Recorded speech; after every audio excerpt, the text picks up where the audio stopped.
بجد والله بقول اللي ربنا انعم عليه اشتغل في مهنه السيلز ديت، ده هي نعمه. انا قدمت استقالتي من البنك علشان ارجع اشتغل سيلز. انا اهلي في الفتره دي قالوا عليا مجنون. تدي تقريبا قد ايه نسبه المايند سيت 100% في النجاح؟ لان ده لو اتظبط كل حاجه بعد كده هتتظبط. الفكره كلها انت قلت طالما عندي المايند سيت والدماغ دي متظبطه، انا انترو اكسترو بقى مش هتفرق خالص. البياع اللي يفترض ملوش غير حل واحد، طلقه هنا. التكنيك ده احنا بنقعد ندي تريننج ده يعني يومين 3، ده الخلاصه. لو انت ابتديت تدور على اسباب عدم النجاح اعرف المشكله عندك.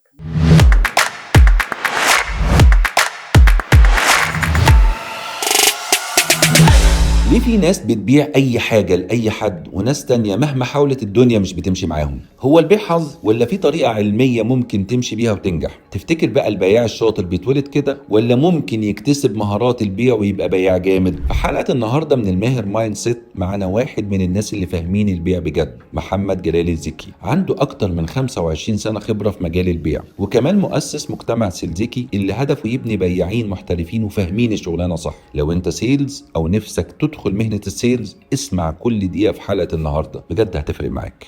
اهلا وسهلا بيكم في حلقه جديده من بودكاست الماهر مايند سيت. معاكم احمد ماهر، انتربرينور ومؤسس شركه تو كرييتيف سولوشنز. اهلا وسهلا بيك يا جلال. انا يا دكتور انا سعيد جدا جدا جدا جدا انت معايا النهارده. انا مش قادر اوصف لك سعادتي. لو حضرتك سعيد جدا انا مش قادر اوصف سعادتي بامانه. كون ان انا اقعد مع استاذي ومعلمي اللي احد الاشخاص اللي لهم الفضل عليا في تعليمي وفي اللي انا وصلت له، اقعد معاه على ترابيزه واحده، ده بالنسبه لي حاجه انا ما كنتش متخيل ان ممكن تحصل في يوم من الايام. دايما انت تقول الكلمتين دولت واقول لك ده اسمه تواضع العلماء. والله يا دكتور يا والله ربنا اللي يعلم، فعلا حضرتك من اصحاب الفضل عليا في كل حاجه بتحصل لي. ربنا يجزيك الف خير. يعني بص يا جلال اقول لك على حاجه، يعني بجد بجد انا في ناس لما بقعد معاهم في السيلز بكتب وراهم، وانت فعلا فعلا على راس هذه الناس اللي فعلا بكتب وراهم اللي بيقولوه. لحاجه، اول حاجه ما شاء الله خبره جميله جدا جدا في مجال السيلز. والحته اللي بقى بصراحه بتلمس قلبي لانها طالعه من قلبك، ان انت كل كلمه بتقولها طالعه من قلبك. الحمد لله. ده حقيقة انا بعشق السيلز، انا بعشقه يا دكتور. انا السيلز بالنسبه لي مش شغلانه، السيلز بالنسبه لي حياه، عشق، مش حب، هو عشق.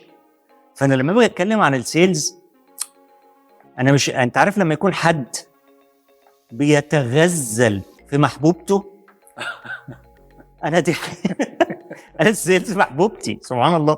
عشان كده يمكن حضرتك بتقول ايه، انا بحب اسمعك او لكن في العلم حضرتك قيمه وقامه. انا في يوم من الايام كنت بقعد قدام حضرتك تلميذ، ده يا جماعه، ده يا جماعه مش جوكينج ولا انا بهزر.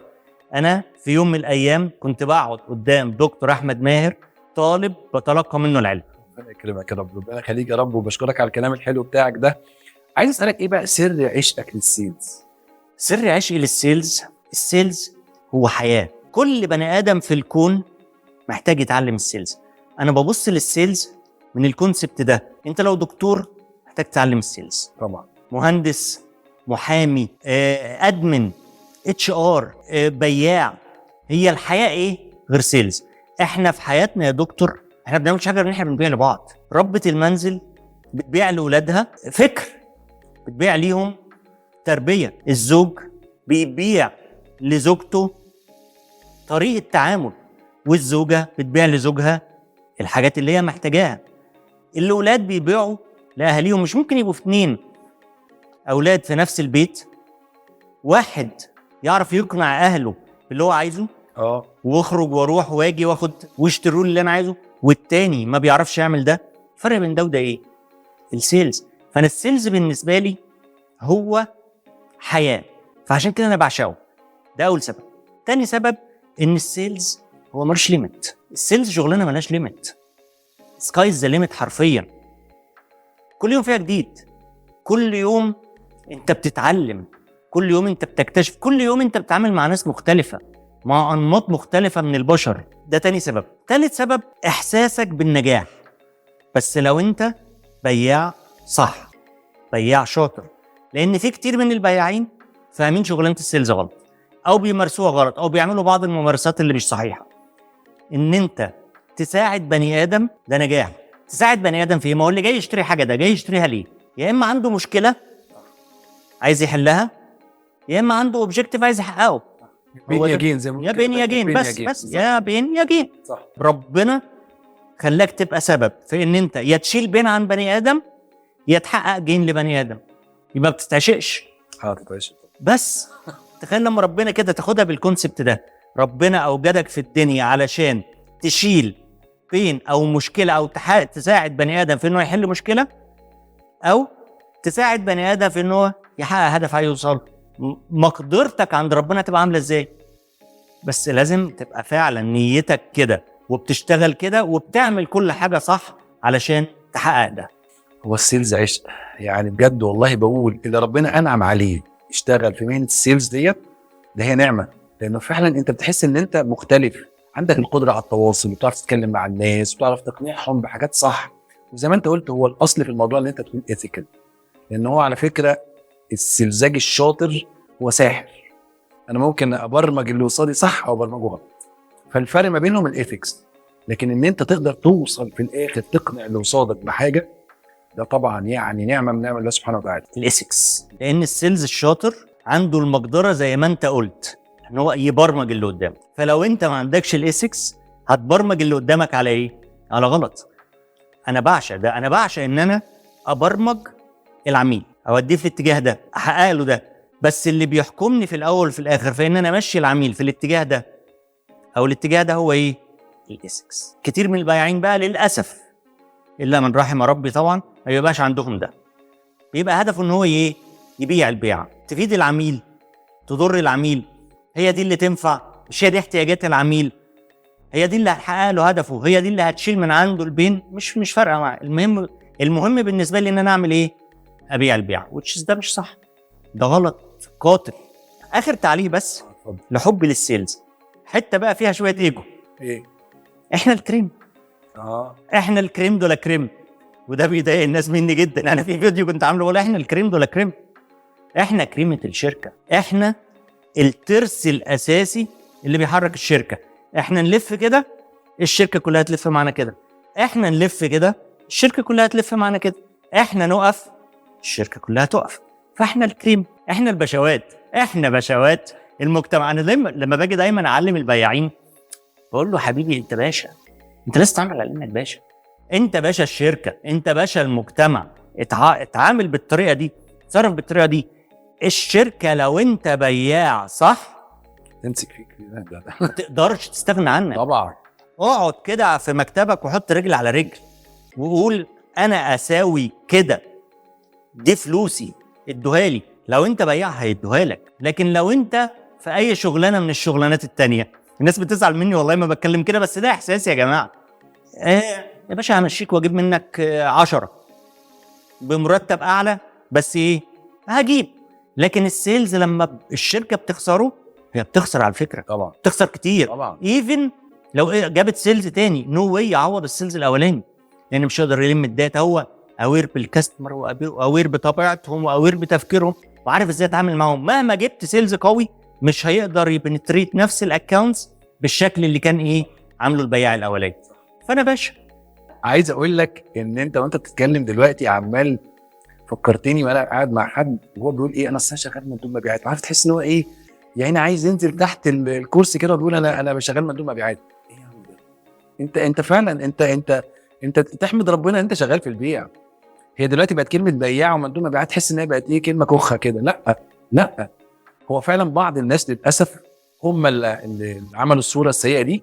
لكن البيع ده مش مهنه، ده البيع ده اسلوب حياه. ده الواحد لما بيصحى الصبح كده يبقى عنده حد يكلمه ويقنعه. بقى كمان لما يجي لك عميل بقى ايه عنده مشكله وعنده اوبجيكشن، ويجي لك مديرك يقول لك على فكره الراجل ده مش عارف يشتري مننا ولا حاجه، وانت تروح تخلص البيع وتبقى راجع كده مبسوط. متعه. كله it's all about mindset. انت بتخبط بقى في البرنامج بقى كده كده بقى. صح. it's all about mindset. يس mindset. انت يا بياع اللي انا مندوب مبيعات، المشكله عنده في دماغه.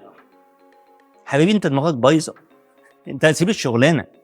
انت مش محتاج تتعلم بقى سيلز، ولا اعلمك سكيلز، ولا اعلمك اتيتيود ده اعدل لك فيه.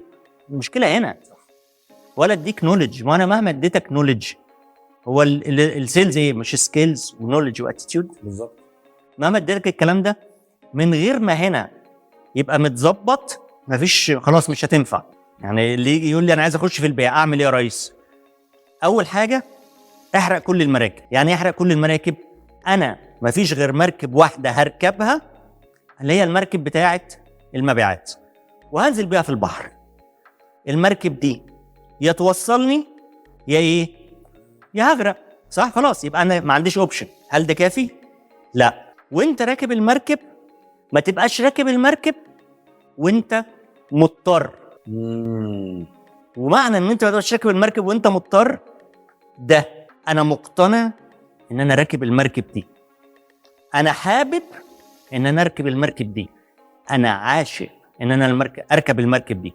تخيل بقى انت ما عندكش غير مركب واحده، حاببها، مقتنع بيها، عاشقها، هتعمل ايه بالمركب دي؟ ده انا هطير بيها في السما. بس هتنجح.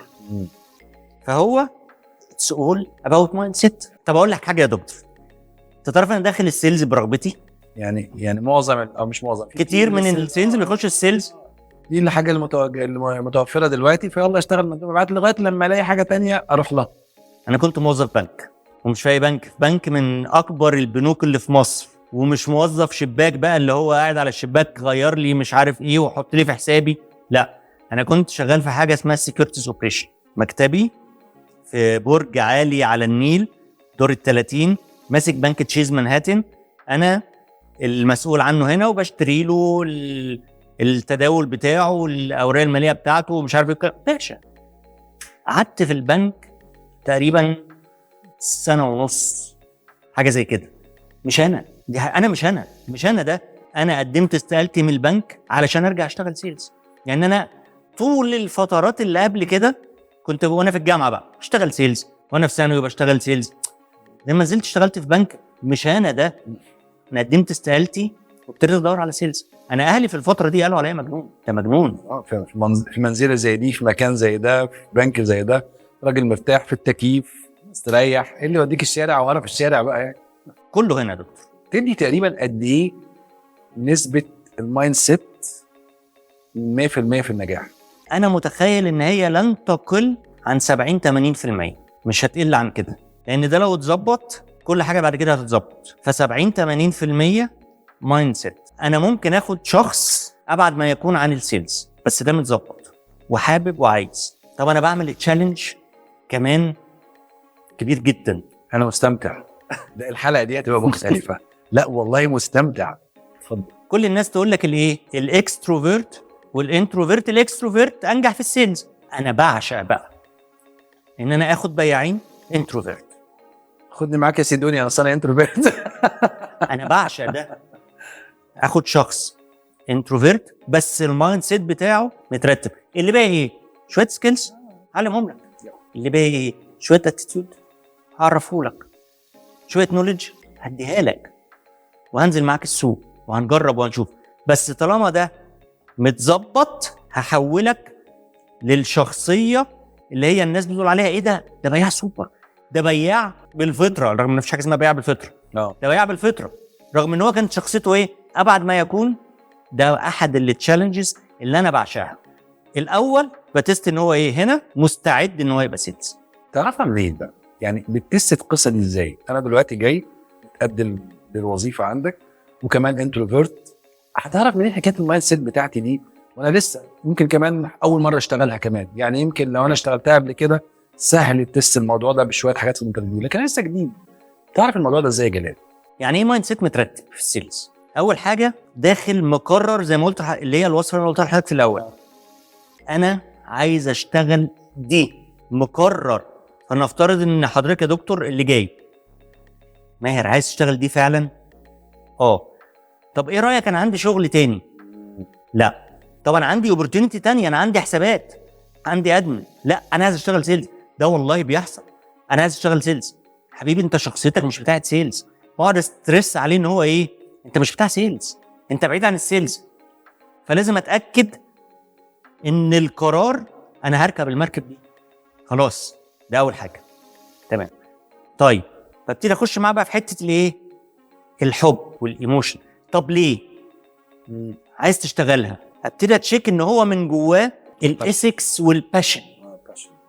دايما كمان الانتروفيرت بيحاول يخشها ليه؟ عشان هو بيبقى حابب قوي يغير شخصيته، وانا ببقى عارف ده فبسترس على دي. ليه؟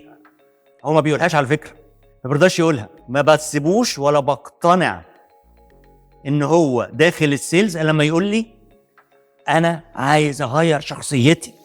ما بقبلوش الا لما يقولها. انت متخيل كده؟ بفضل اضغط عليه في الانترفيو لغايه ما يقول لي انا مش عاجبني شخصيتي، انا حابب السيلز علشان انا عايز اغير شخصيتي، علشان ابقى عايز ابقى شخصيه مختلفه، علشان ابقى عايز البني ادم الناجح. لا خلاص، الباشن. الباشن ده تعالى بقى الباقي عليا، ما تشغلش بالك بقى، الباقي التوتالي بتاعي وهنجحك. وفي منهم الوقت سيلز مانجرز في شركات كبيره، شركات كبيره قوي، ولادي كانوا كده، والوقت بقوا سيلز مانجرز في شركات مالتي ناشونال كبيره. تحدي، انا بحب العب. انترستنج والله. انترستنج طبعا، لانه مش بس انت عايز بتتكلم على بياع، ده بتتكلم على حد كمان انتروفيرت وعايزه يتعامل مع شخصيته. عشان يمكن شويه انا من المدرسه بتاعت انه ما فيش حد بيتغير في الشخصيه، يعني انتروفيرت مش هيبقى اكستروفيرت، ولا اكستروفيرت هيبقى انتروفيرت. لكن فكره ازاي ان انا اعرف اخرج بره شخصيتي لفتره من الوقت، بعد كده ارجع تاني شخصيتي. لانه يعني الموضوع ده عليه كلام كتير قوي كتير. لكن هو فعلا بتلاقي الناس اللي هم الانتروفيرت يقول لك انا عايز ازاي اعرف اتعامل مع الناس، واعرف ازاي ان انا ابقى في متداخل معاهم وسوشيالي معاهم. لكن في الاول وفي الاخر هرجع تاني للبطاريه بتاعتي ان انا يوم ما بشحن لوحدي. انت عارف، هي الفكره كلها فرصه. يعني احنا فتحنا الموضوع ده لانه للاسف يعني الناس فاكره الانتروفيرت دي سبه. لا خالص. هو الانتروفيرت اصل هي معناها ايه بالعربي؟ انطوائي. تخيل بقول لك انت انطوائي يا جلال، انا انطوائي. ايوه يعني مش انطوائي دي على فكره هي بس ما فيش معنى تاني. وانطوائي عكسها الناحيه الثانيه ايه؟ اجتماعي. ده يبقى الاجتماعي دايما الحلو، والانطوائي ده اللي مش حلو. هي الفكره مش كده خالص. الفكره ما بينه يمكن فرصه يعني اتكلم مع متابعينا في القصه دي. هي الفكره كلها ليها علاقه ب انت بتشحن بطاريتك ازاي؟ بتشحنها وانت لوحدك مع كتابك، مع مزيكتك، مع حياتك لوحدك، ولا بتشحنها مع الناس؟ مره وانا باخد الكورس بتاع الام بي تي اي، انا سيرتيفايد ام بي تي اي في البيرسوناليتي اسسمنت. فالاول بيعملوا لنا اسسمنت وبعد كده بيطلعوا الشخصيات بتاعتنا. في كانت واحده بعد ما شافت الريبورت وكده ايه، انا دلوقتي فهمت. عارف وجدتها فهمت ايه؟ اصل انا وجوزي لما بنرجع من الشغل انا ببقى برجع عايز الحق البس عشان انزل مع اصحابي، هو بيرجع من الشغل عايز يقعد لوحده. ببقى مستغربه انت ازاي، وهو مستغربها انت ازاي، بس هو خلاص البطاريه فضيت الصبح، عايز بالليل بقى. وهي لا، لسه هي البطاريه عماله عايزه كل، بالعكس هي بتتشحن مع الناس. فانتروفيرت واكستروفيرت، كويس ان احنا يعني اتكلمنا في النقطه دي. هي كل ما هنالك دول كويسين ودول كويسين. طبعا دول عندهم هبه من الله سبحانه وتعالى، ودول عندهم ده ممكن يشتغل الشغله دي وده ممكن يشتغل الشغله دي، لدرجه انه ادبر الاسكس اللي احنا بناخدها في الام بي تي اي، يعني ان انت ما ينفعش تستخدم هذه الاسسمنت للهايرنج ولا البروموشن، لانه there is a strong belief، في ايمان قوي انه الاثنين يقدروا يشتغلوا اي شغلانه. الانتروفيرت تشتغل سيلز، الاكستروفيرت تشتغل سيلز، والاثنين زي بعض. الفكره كلها انت قلت طالما عندي المايند سيت والدماغ دي متظبطه، انا انترو اكسترو بقى مش هتفرق خالص. توتالي اجري مع حضرتك. احنا بنتكلم على الموضوع المايند سيت. ايه في دماغي حاجه، يعني احنا في الاول وفي الاخر بنبيع لمين؟ لزبون، لعميل، سميه زي ما نسميه. صح. هو الراجل الزبون ده عنده مايند سيت؟ طبعا. وانت كبياع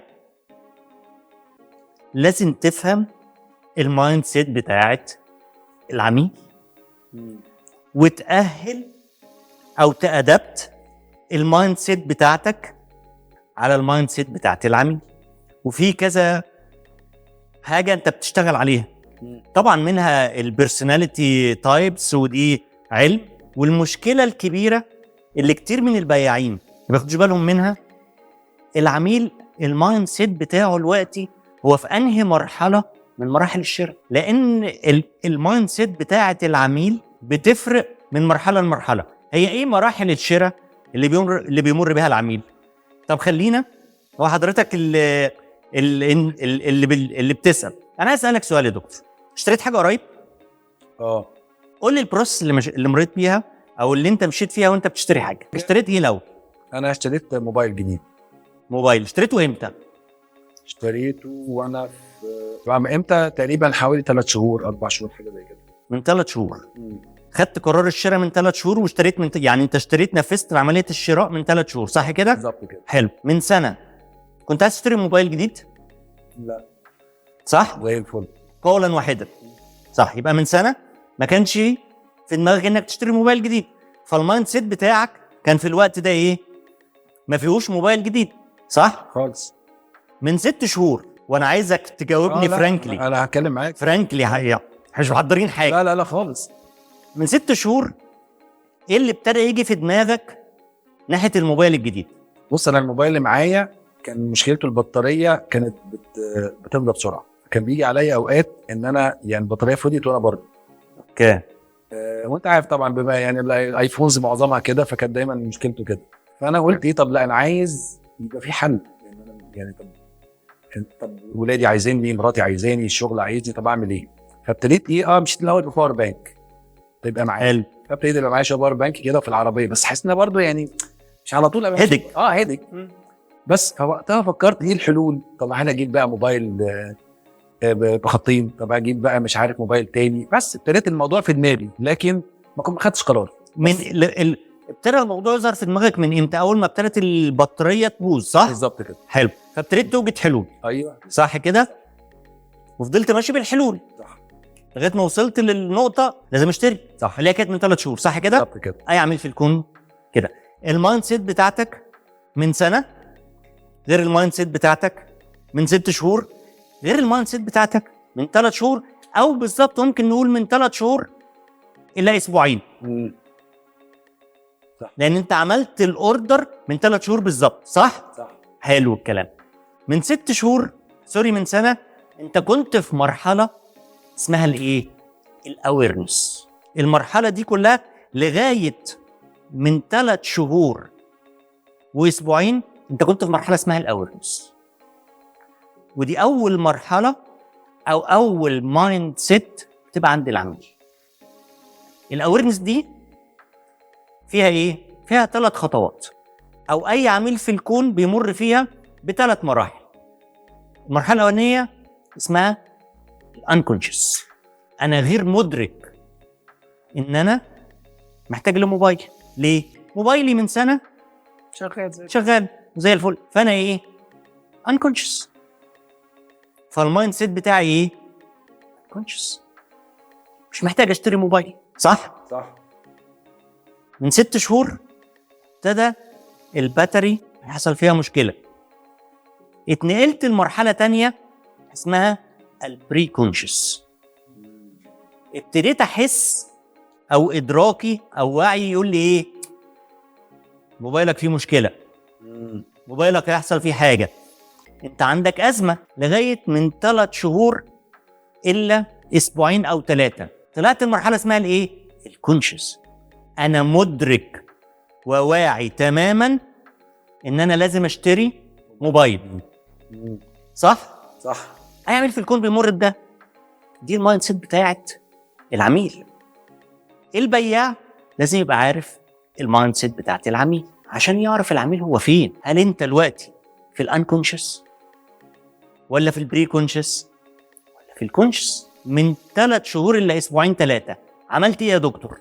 3 شهور الا اسبوعين 3 ابتديت بقى ادور على الموبايلات واشوف، على ادخل النت واسال بقى ما اعرفش مين وبعدين قعدت اشوف بقى. وكان دايما سؤالي على البطاريه، انا عايز اجيب حاجه بطاريه تكون بتاعتها مظبوطه، مش عايز اوبشنز كتير، عايز بس حاجه تلحقني لما الموبايل بتاعي يبوظ بس. ابتديت تدور على ايه؟ احتياجاتك، صح، وتايدنتيفاي النيدز بتاعتك. صح. انت اتنقلت لمرحله تانية اسمها الايه؟ الكونسيدريشن. بعد ما خلصت مرحله الاويرنس ابتديت تخش لمرحله تانية اسمها الكونسيدريشن. الكونسيدريشن دي اول حاجه زي ما حضرتك قلت ايه؟ ابتديت ايدنتيفاي ماي نيدز. عملت الكلام ده من 3 شهور واسبوعين. انا عايز موبايل بالمواصفات دي بالبادجت دي، اهم حاجه تهمني فيه البطاريه، لان هي الايه؟ بين الله عليك، مش قلت لكم استاذي؟ البين اللي عندي ان انا عايز اعالجه، صح؟ صح. حددت مواصفاتك، ابتديت تعمل ايه؟ تسيرش على السبلايرز وتيفالويت، هجيب من السبلاير ده ولا من السبلاير ده؟ هجيب من المحل ده ولا من المحل ده؟ ولا هجيبه اونلاين ولا هستنى لما اسافر واجيبه؟ انا فعلا استنيت لما سافرت وجبته. فعلا يعني انا ما اعرفش. لا والله دي حقيقه. بعد ما عملت السيرفي بتاعي قلت لا خلاص، انا افضل حل بالنسبه لي هستنى لما اسافر واجيب. سافرت، شفت الماركت، انا بكمل لك بقى اللي انت عملته. كنت معايا جدا. بالظبط. فانت خلصت المرحله اللي هي ايه؟ الكونسيدريشن، بعد ما حددت فيها النيدز وابتديت تسيرش تعمل السيرفي، فخدت القرار ان انا ايه؟ لا هستنى لما ايه؟ اسافر دبي علشان اجيب. اتنقلت للمرحله الثالثه بقى اللي هي مرحله الايه؟ البارتشيز. الشراء نفسه بقى. ديسيشن، خد ديسيشن. نزلت السوق بتاع دبي او اونلاين وات ايفر، انت مقرر انت عايز ايه. انا داخل المحل ده، انا عايز ده موجود، تمام، دن. عملت بليس للاوردر، صح؟ بعد ما عملت بليس للاوردر وخدت الموبايل، عملت ايه؟ ايفالويشن بقى اللي انا اشتريته ده. الله عليك. يعني هو ده اللي انا كنت متوقعه ولا لا؟ بتيفالويت، اللي هي اخر مرحله، اللي هي الايه؟ افتر سيل. ان انت بعد ما ابتديت تيفالويت البرودكت بتاعك، وابتديت تيفالويت القرار اللي انت خدته، هل هو القرار السليم ولا مش القرار السليم؟ هل البرودكت اللي انا جبته ده صح؟ حلو، بيماتش النيد بتاعتي، كان قرار سليم؟ قرار سليم جدا، محتفظ بيه لغايه دلوقتي ولاحقني يعني، وفعلا حل لي البين اللي انا كنت بدور عليه في الاول. ابتديت تعمل ايه؟ اخطر حاجه في عمليه البيع، اللي هي تعمل ايه؟ في الورد نفس. ابتديت تتكلم عن تجربتك بايجابيه. دي حقيقة والله. لو كانت التجربه سلبيه على فكره، يا اما ما كنتش هتفتكرها لان انت عايز تنساها، او لو انا فكرتك بيها كنت هتتكلم عنها بصوره ايه؟ سلبيه. وورد فورس. اخر حاجه، المراحل اللي حضرتك مريت بيها دي هي دي المراحل اللي بيمر بيها اي عميل في الكون وهو بيشتري اي حاجه. ده كان هيبقى سؤالي ليك، لانه وانا بشتري مج اللي هو العمليه ما بتاخدش مثلا 5 دقايق، برضه بمر بنفس. بيفرق ايه بقى؟ قيمته قليله ولا منتج قيمته كبيره؟ فانت المايند سيت بتاعك او عقلك بيقرر مده المراحل دي كلها بيزد على ايه؟ قيمه المنتج. لو منتج بسيط، حاجه 50 60 100 200 هعملها، بس هعملها فين؟ هنا بسرعه. بروسيسنج يبقى اسرع، بروسيسنج سريع، فهخلصها بسرعه عشان المنتج مش ذات فاليو. لكن لو حاجه كبيره، ده اول معيار بيأثر في الايه؟ تاني معيار، هل هي فيرست باي ولا ري باي؟ لو انا بشتري المنتج لاول مره، لو بتشتري مج لاول مره في حياتك ولا عارف اي حاجه عن المج، يعني لاول مره في التاريخ هتشتري مج، هتاخد وقت كتير وهتمر بالبروسيس دي كلها. لكن لو ما بتشتري مج تاني مره، خلاص انت عندك في المايند سيت بتاعك وفي السبكونشس بتاعك من الايه؟ من المعلومات والاكسبيرينس اللي يخليك تاخد القرار just like that. لكن انت بتمر بالمراحل كلها. المايند سيت بتاع العميل مهم جدا جدا جدا انك تفهمه. لو بياع، ليه بقى؟ ليه احنا بنحكي القصه دي كلها؟ لان البياعين ما بيبقوش فاهمين اللقطه دي، ما بيبقوش فاهمين الموضوع ده، ما بيبصش العميل فين، وبيخبط خلاص. يقول لك ده العميل ده بياخد وقت، ده العميل ده شكله هراي على الفاضي، ده انا ما بيردش عليا، ويقعد يقول لك كانه هو اللي وحش، ونسي ان هو انت اصلا يا عامل بياع بس واحده واحده، بس انت مش قاري شفرته كويس. بالظبط، هي شفره فعلا. العميل في المرحله الاولى ولا الثانيه ولا الثالثه ولا الرابعه؟ لان العميل في كل مرحله من المراحل دي عنده مايند سيت. انت دورك كبياع انك تعرف العميل في انهي مرحله، علشان انت بقى تعمل ايه؟ تظبط المايند سيت بتاعك والاكشن، ما هو انت لما تظبط المايند سيت هيطلع بناء عليه ايه؟ اكشنز وسكيلز واتيتيود وكل حاجه وبيهيفير اللي تتناسب مع المرحله اللي فيها العميل. لو انت ما فهمتش ده هيبقى العميل بيتكلم انجليزي وانت بتتكلم هندي، احنا مش فاهمين بعض، اقسم بالله ما فاهمين بعض. انت بتقول حاجه والعميل فاهم حاجه تانية خالص، انت بتقول حاجه والعميل مستني منك حاجه تانية خالص. طب هتبيع ازاي؟ مش هتبيع، ترجع تقول ايه؟ ما هو اصل العميل مش جدي، اصل العميل هراي، اصل العميل ما هوش عارف هو عايز ايه. حبيبي انت اللي ما عرفتش العميل فين وفي انهي مرحله، ما فهمتش المايند سيت بتاعه، فما اهلتش المايند سيت بتاعك. تعرف وانت انت ماشي بتتكلم معاه. دلوقتي فكرتني، عارف احنا في المدرسه زمان يقول لك وصل من العمود الف ما يناسبه من العمود ب.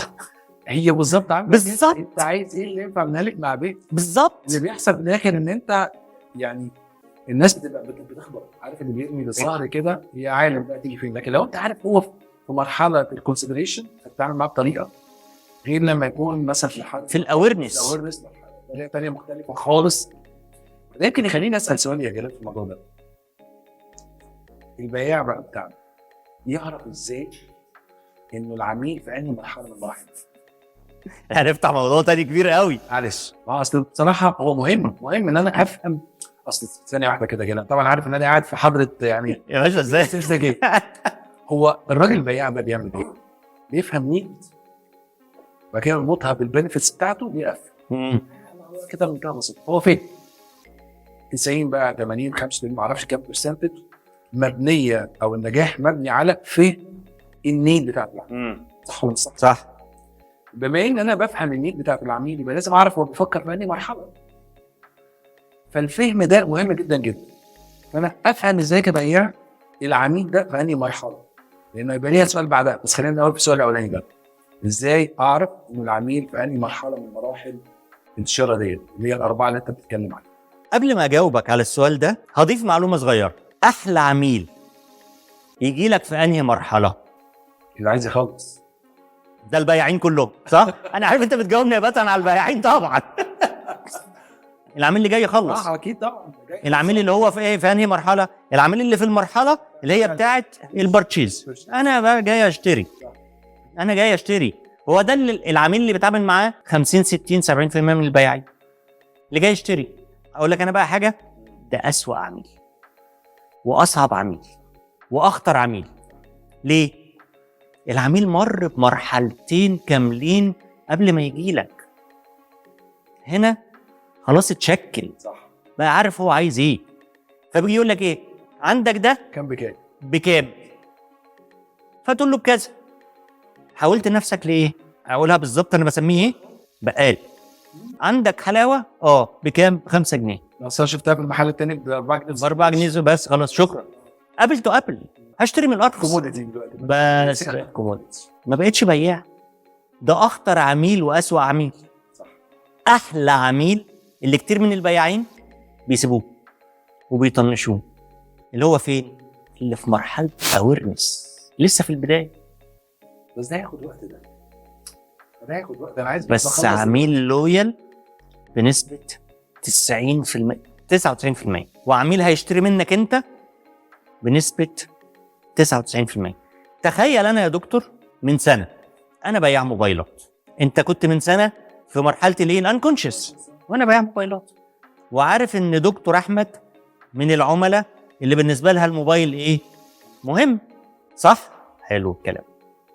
من سنه بقى ابتديت اعمل معاك ايه؟ educate you، اعلمك، افهمك، اغذيك بمعلومات، اعرفك ايه هي الموبايلات، الليتست ترندز في الموبايلات الجديد، ايفالويت ازاي الموبايلز وايه الاحسن وايه الاوحش، كل ده وانا ببلد معاك ريليشن، خليك تثق فيا.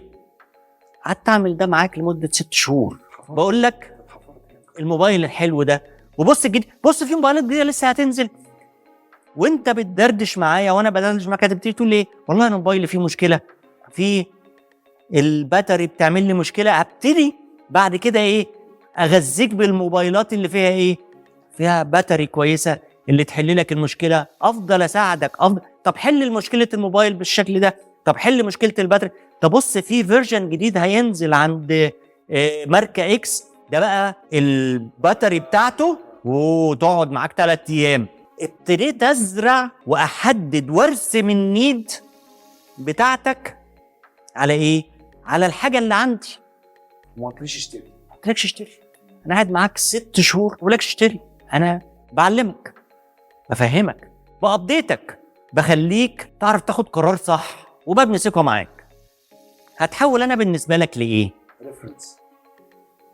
بقيت انا الريفرنس بتاعك في الموبايلات من 3 شهور الا 3 اسابيع. بالله عليك هترجع لي ولا لا؟ طبعا. هتقول لي جلال انا عايز اشتري موبايل، انت كنت قايل لي على الموبايل، فاكر انت قلت لي عليه اللي هو فيه باتري مش عارف ايه، جه قال لك جه موجود.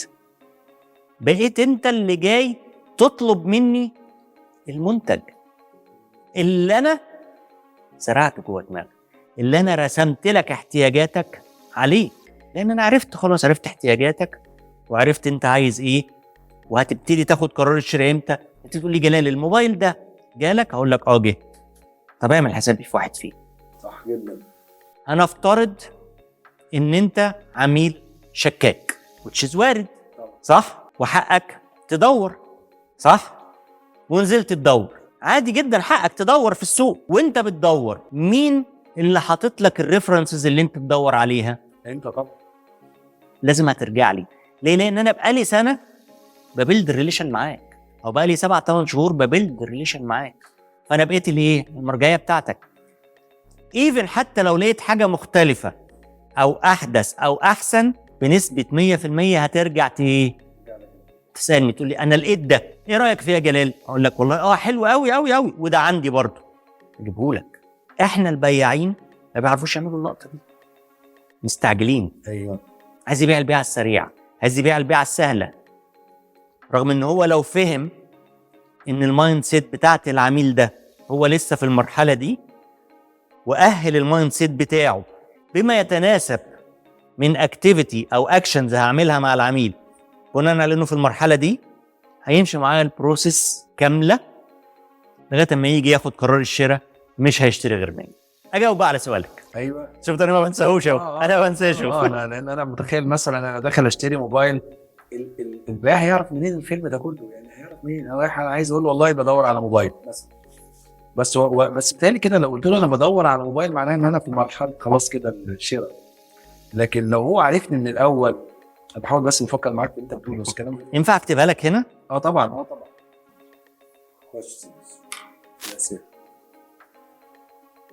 عايز تديها الكاميرا ولا حاجه شايفينها يا شباب؟ بس يعني مهم جدا يعني. It's all about questioning techniques. احنا بنخاف نسأل. طب هقول لك على حاجة كده للبياعين اللي بيسمعونا. ask, listen,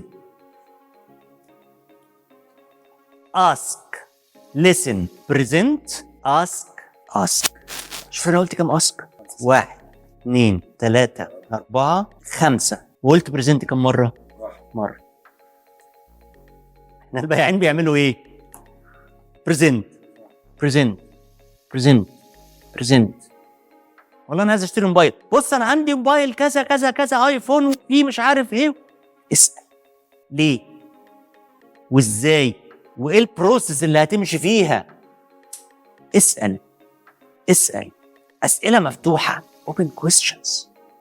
كل ما تسال سؤال مفتوح اللي هو السؤال اللي العميل عشان يجاوبه لازم يعمل ايه؟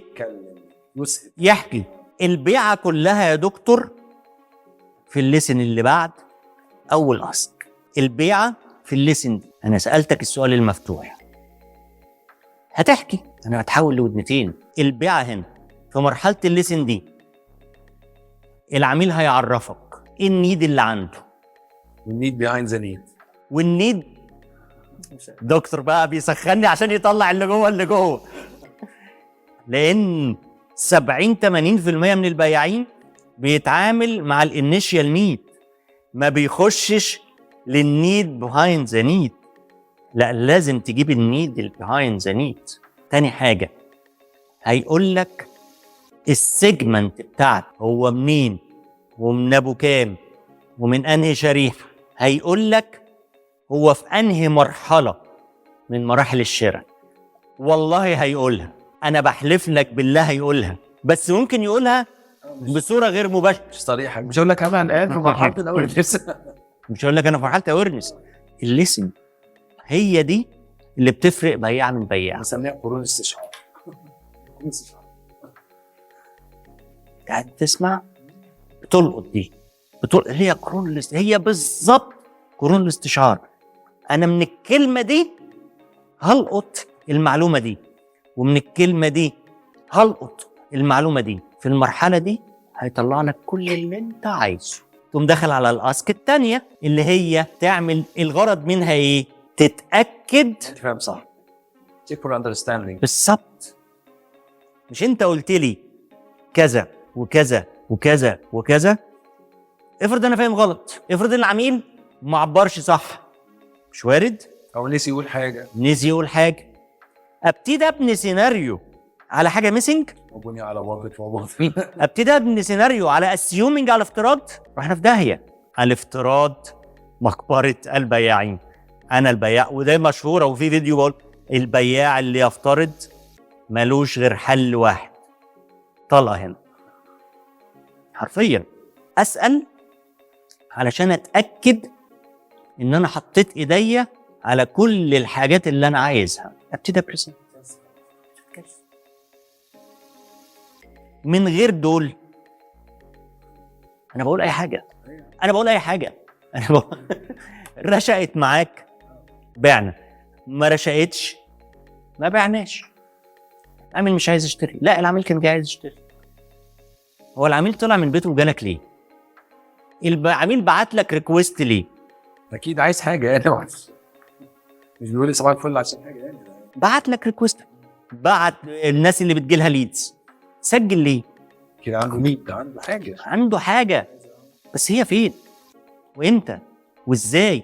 انت عارف بقى يا جلال، في ناس للاسف بيدخلوا على بريزنت دي على طول، ما بياخدش وقت في الاسك ليسن، فبتلاقيه في الاخر ايه، ضيع وقته، ضيع وقت العميل، وفي الاخر يقول لك اصل العميل ما بيشتريش. ايوه، انت دخلت على بريزنت. عارف دي دايما في الكورسات بقولها كده، بدله حماده بجنيه. انت تبقى قاعد، فاكر لما كنا قاعدين مره في وسط البلد واحنا قاعدين، حد كان بيبيع علينا اقلام ومش عارف ايه، وانت قلت هو ما باعش صح، مع انه كان بيبيع علم، انا فاكر قلم وليه حته كده ممكن احط فيها الموبايل بالظبط، بس باع بريزنت. بس عارف لو كان سالنا، لو انت مثلا في المكتب وعايز مثلا تحط الموبايل تبص عليه في حاجه، مش عارف، حتى اسال كده كويستشنز، مش اوقات كده بتبقى عايز تحط الحاجه وما عندكش، لو قعد حط لي البروفوكينج كويستشنز ديت ولسه كان ممكن ابقى اشتريت منه، مع ان القلم كان عاجبني على فكره، بعد ما مشيت القلم كان عاجبني بالظبط. كان سبيل بياع ابو كرتونه. اوكي، بياع اللي شايل الكرتونه على راسه وماشي. انا مسميها بتاع القطر، يروح حاطط النعناع وينمه تاني يرجع ليه. هو ده بالظبط. هو ماشي بيعمل ايه؟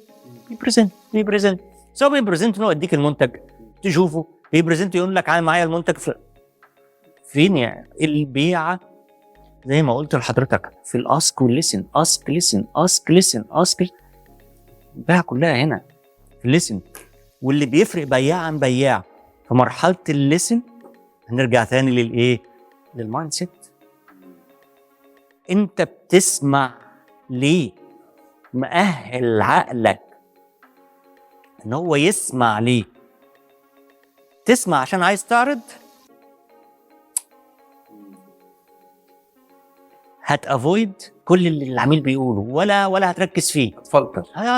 وانا عايز ابريزنت، لكن انا بسمع عشان افهم، علشان امسك الكيز بتاعه البيع. مفتاح البيع هنا يا دكتور لسه، ودي اللي بيفرق بياع عن بياع في المايند سيت بتاعه. انا بسمعك علشان عايز افهم انت فعلا عايز ايه، ومفتاح بيعتك ايه، وهتشتري ليه، وهتشتري امتى، وهتشتري ازاي. مسكت المفاتيح، اتاكد ان هي دي. هبريزنت بطريقه مظبوطه. بعد ما بعمل بريزنت للسولوشن بتاعي، بنفيتس بقى والفيتشرز والحاجات احنا بنتكلم فيه دلوقتي. بريزنت بقى ده موضوع كبير، ده ما انت برضه عايز عمال تستفزني عشان انت عايز تطلع كل حاجه. ما انا قاعد مع اجمد واحد في السيلز ده، يعني فرصتي. احنا عملنا بريزنت خلاص يا دكتور بقى، خلاص بقى خلاص بقى. انت استفزتني وطلعت لك الكويشننج تكنيك. يا جماعه عايز اقول حاجه بس، التكنيك ده هو ده يعني موديل محمد جلال الزكي، وهو مطلعه كده سبيشال كده للمهن مايند سيت. يعني فعلا ده خلاصه، احنا بنقعد بدي تريننج ده يعني يومين 3، ده الخلاصه، ده الخلاصه. اسك ليسن اسك ليسن بريزنت اسك اسك. اتفضل يا جلال. ده اكسكلوسيف لدكتور ماهر مايند سيت. تخش على الاسك اللي بعديها اللي هي الغرض منها ايه بقى؟ انا اديتك البروبوزل، وصلك؟ فهمته؟ انت عايزه كلير؟ ده اللي انت عايزه، ده اللي بيفت معاك بيزد على فهمي اللي انا فهمته. ما هو انا فهمت منك في الليسن ورجعت اكدت ان انا فاهم صح واديتك البروبوزل او السولوشن. هنا بقى ده اللي انت عايزه صح، فهيديني الايه؟ الاوكي او لا. طب واحكي وعلى السجن تعالى ليه؟ هنخش بقى في ايه؟ في هاندلنج اوبجيكشن. في اوبجيكشن، في حاجه، في ميسنج، في حاجه انا فهمتها غلط. تعالى نرجع نفهمها صح. فهمتها انا صح المره دي؟ قمت مادجست السولوشن بتاعي على فهم الصح. كده انا فهمت صح. كده البروبوزل او السولوشن بتاعي فيت صح. خش على الاسك الاخرانيه. طب ما يلا بقى كوميتمنت، خش بقى على كلوزنج تكنيكس بقى. خلصت البيع. هرجع اقول لك ايه؟ ولا حاجه، بس خلصانه. قلت لك باسك وانتهت باسك. The art of questions. كليرلي اتس ارت اوف كويشن. كل ده هنا لازم تغير المايند سيت بتاعك يا بياع. البيعه مش كلام، البيعه مش رغي، البيعه understanding question. اعملهم صح هتبيع صح. داخل اتكلم، داخل ابيع، داخل تبيع، عمرك ما هتبيع. مقولة الشهيرة اللي هو عايز تبيع، بقولها في كل حتة، عايز تبيع اوعى تبيع. المفروض اعمل ايه طيب؟ هم دول. ظبط المايند سيت بتاعك. انا داخل افهم كل حاجة، اعرف احتياجاتك، اعرف انا هفتح حاجات هتقوم تقول لي طب اعرف الكايند اوف بنفيتس اللي انت بتدور عليها، اتاكد ان انت كواليفايد، اعرف السيجمنتس بتاعتك، اعرف الباينج بروسيس بتاعتك، اعرف البيرسوناليتي بتاعتك. البني ادمين مختلفين طبعا. هل انا زي حضرتك زي الستاف اللي معانا؟ اعرف حاجات كتير اعرفها، واهمهم اللي احنا كنا بنتكلم عنها النهارده اللي هي ايه؟ الباينج بروسيس. انت فين؟ علشان اكلمك اللانجوج اللي انت تفهمها. ما بقاش انا بتكلم انجليزي وانت بتتكلم هندي، مش هنفهم بعض.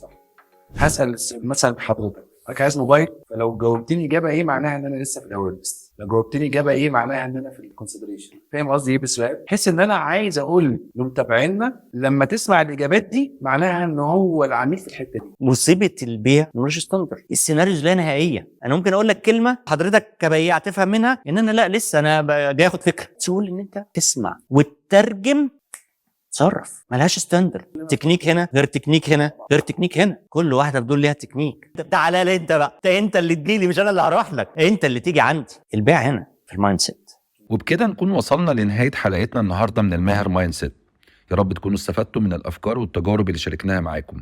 ولو عجبتكم الحلقة ما تنسوش تعملوا لايك وشير، وكمان تشتركوا في القناة عشان تتابعوا كل جديد ينزل من الماهر مايند سيت. منتظر تعليقاتكم وآرائكم واقتراحاتكم لمواضيع نناقشها وضيوف تحبوا تشوفوهم معانا في الحلقات الجاية. أشوفكم على خير. الماهر مايند سيت، بوصلتك للنجاح.